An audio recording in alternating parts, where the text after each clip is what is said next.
Bienvenue dans cette vidéo. Aujourd'hui, nous allons voir ensemble en quelques minutes la roadmap pour devenir un développeur full stack. Déjà, premier disclaimer, cette roadmap est entièrement basée sur mes connaissances personnelles, mon expérience et également l'expérience que j'ai pu tirer par mes conversations avec d'autres professionnels. Donc, elle ne constitue en aucun cas une vérité absolue qu'il faut absolument suivre et ainsi de suite. Non. Donc, c'est juste mes conseils par rapport à mon expérience et également à l'expérience des gens qui sont autour de moi. Donc, c'est quoi un développeur full stack? Généralement, dans un projet en entreprise, le projet a deux facettes principales. La partie visible, c'est-à-dire le front-end, tout ce qui est bouton, texte, paragraphe, objet, tout ce qu'on voit par sur. Et ensuite, on a la partie back-end. Le back-end, c'est plus la logique, la gestion des données, la gestion des bases de données, et ainsi de suite. Ensuite, il y a ce qu'on appelle le DevOps, qui est venu bien plus tard avec l'avènement du cloud. Techniquement, le DevOps ne fait pas partie du processus pour devenir développeur full stack, mais il est conseillé d'avoir quelques notions en DevOps. Donc, dans cette roadmap, on va premièrement voir les éléments primordiaux qu'il faut connaître, c'est-à-dire les bases pour être développeur front-end. Ensuite, on va voir les bases pour être développeur back-end. Puis, on va voir quelles sont les quelques technologies en cloud computing qu'il va falloir maîtriser, ou du moins qu'il va falloir connaître et utiliser. Du coup, pour ce faire, on va se rendre sur notre site internet. On rend sur openknowhow.io.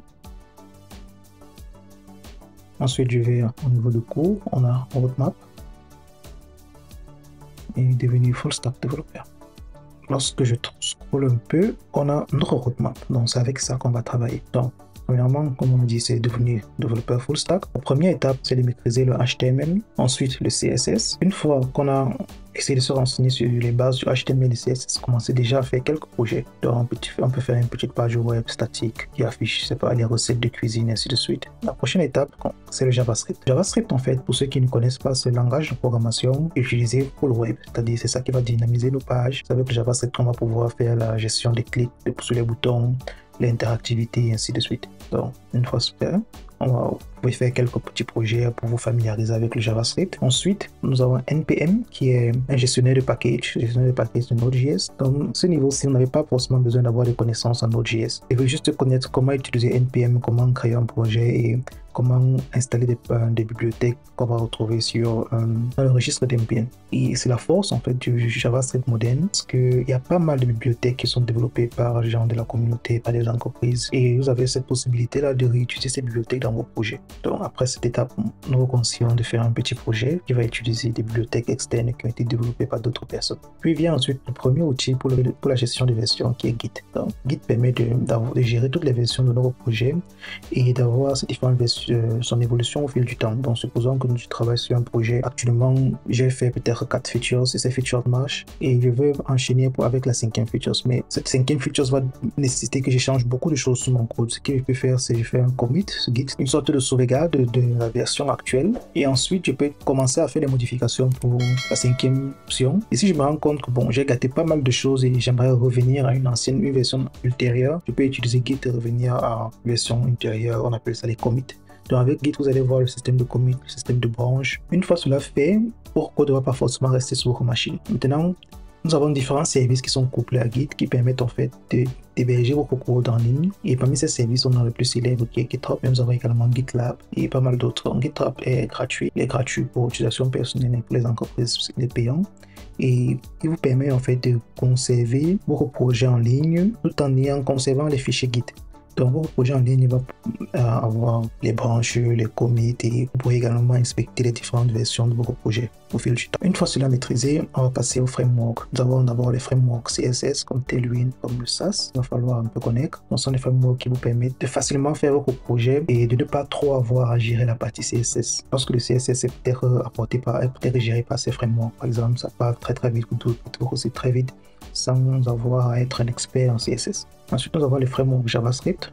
Dans le cadre de cette roadmap, on a choisi comme framework Vue.js, mais il y a pas mal d'autres frameworks JavaScript comme React, Solid, et Svelte ou Angular. Moi, dans mon cas, généralement, je travaille avec Vue.js ou avec Svelte.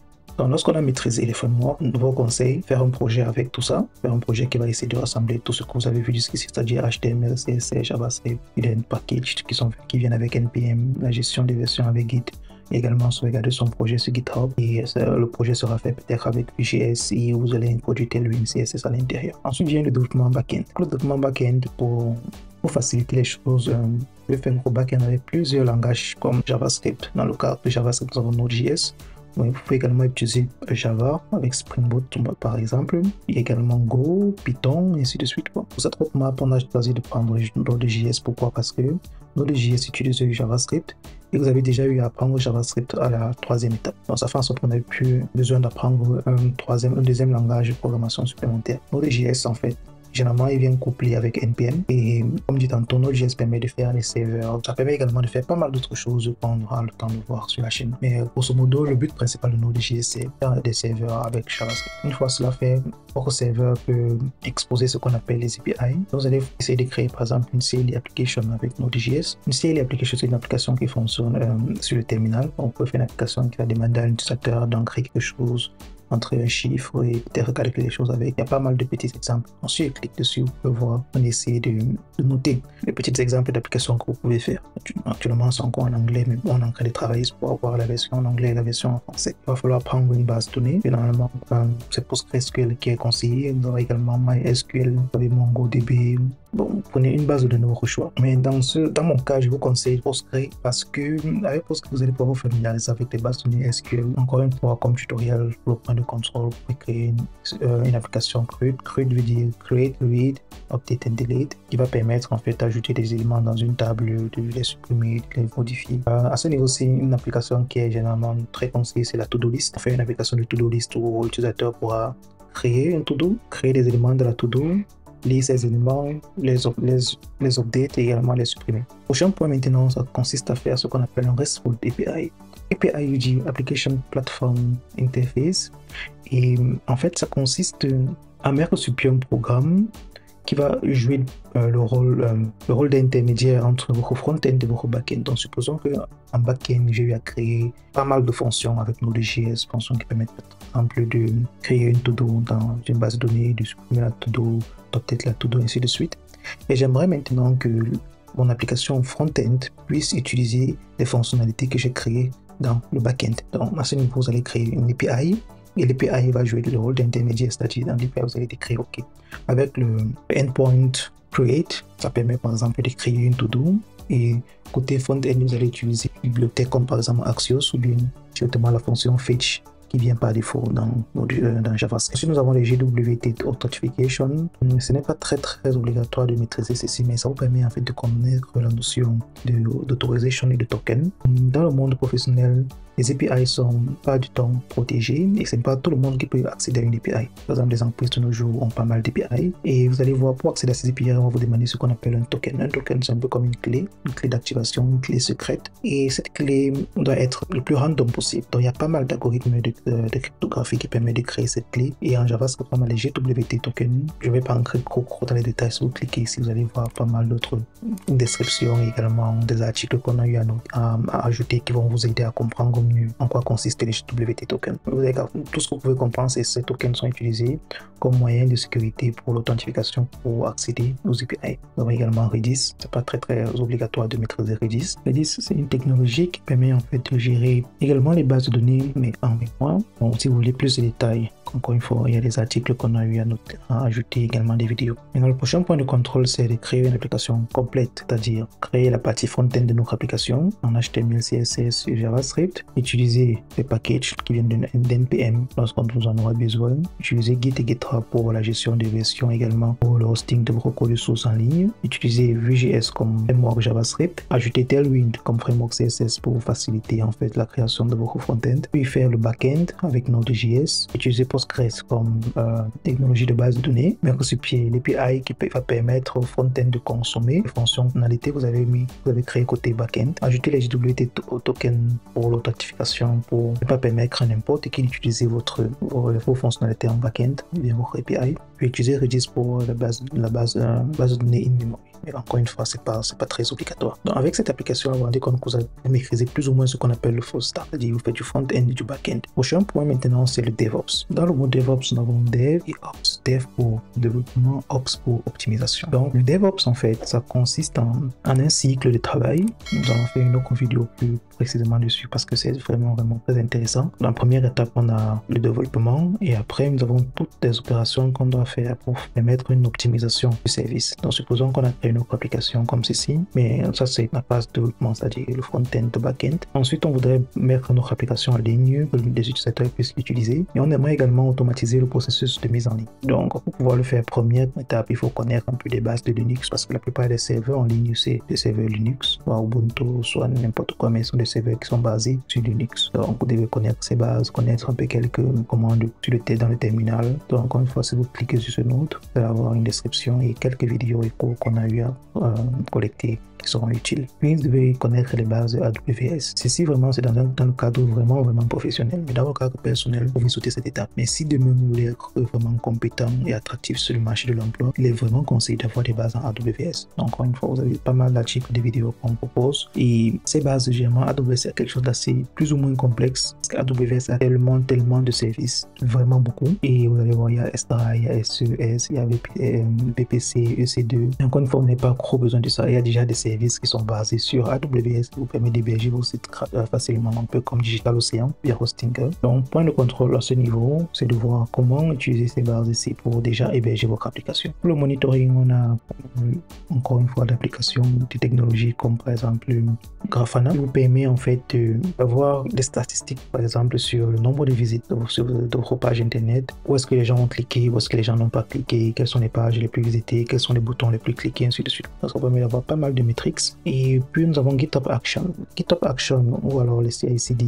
Bon, pour GitHub, le CI/CD c'est GitHub Action, mais on va pour GitLab, c'est juste GitLab CI/CD. CI/CD veut dire Continuous Integration et Continuous Deployment. Vous allez pouvoir faire l'intégration et le déploiement continu. Pour le Continuous Integration, nous avons d'abord par exemple les tests en continu. Supposons j'ai écrit des tests pour mon backend, le fonctionnalité que j'ai fait backend.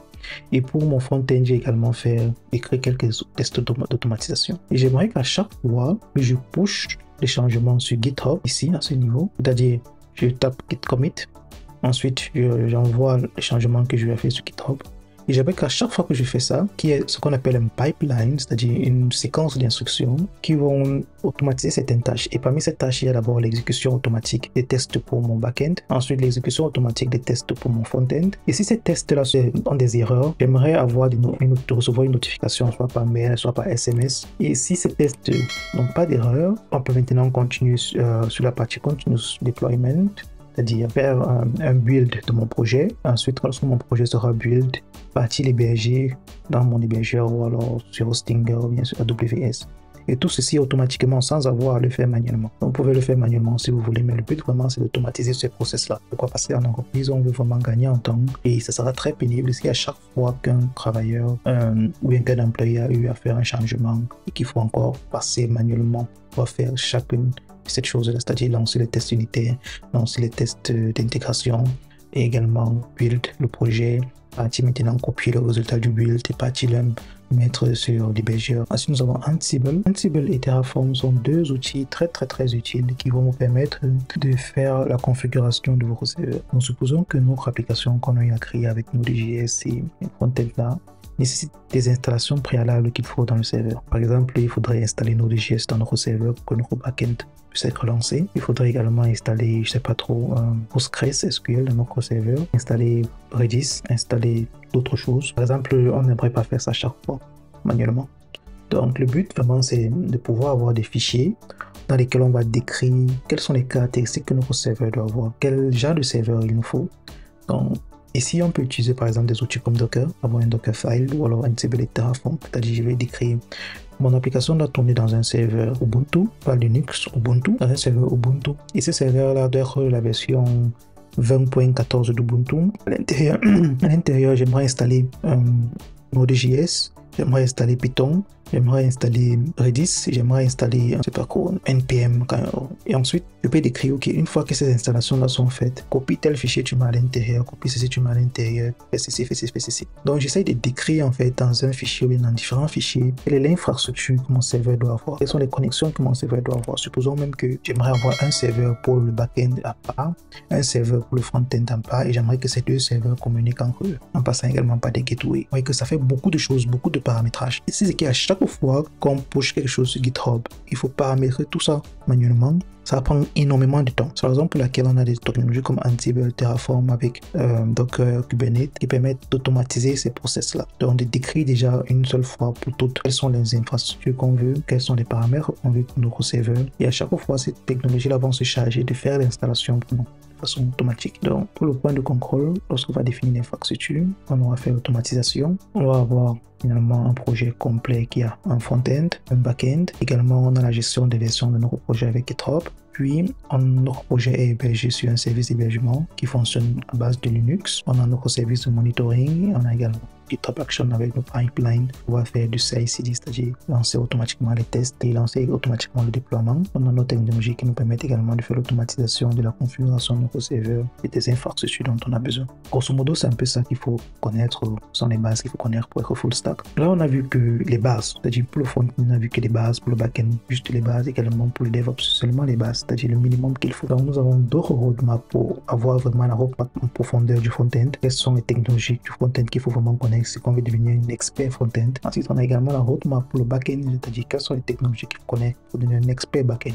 Et comme encore une fois, le back-end, ça passe seulement en Node.js, il y a le back-end en Python, il y a le back-end en Go, il y a le back-end en Java. Puis, nous avons une autre roadmap pour vraiment le DevOps, toujours en profondeur, et notre roadmap pour AWS, parce que AWS, vraiment, c'est monstrueux AWS. Il y a trop de services dans AWS. Il y a beaucoup de certifications dans AWS. Donc, en fonction de vous, lorsque vous maîtrisez par exemple ces bases, vous pouvez décider, ok, je vais être full stack, mais j'ai envie de m'approfondir sur le front-end, ou alors je vais être full stack, mais j'ai envie de m'approfondir sur le back-end, ou alors dans le DevOps. C'est tout pour aujourd'hui. Si cette vidéo vous a plu, n'hésitez pas à liker, à vous abonner, également à la partager à vos proches pour qu'ils puissent également bénéficier de cette information.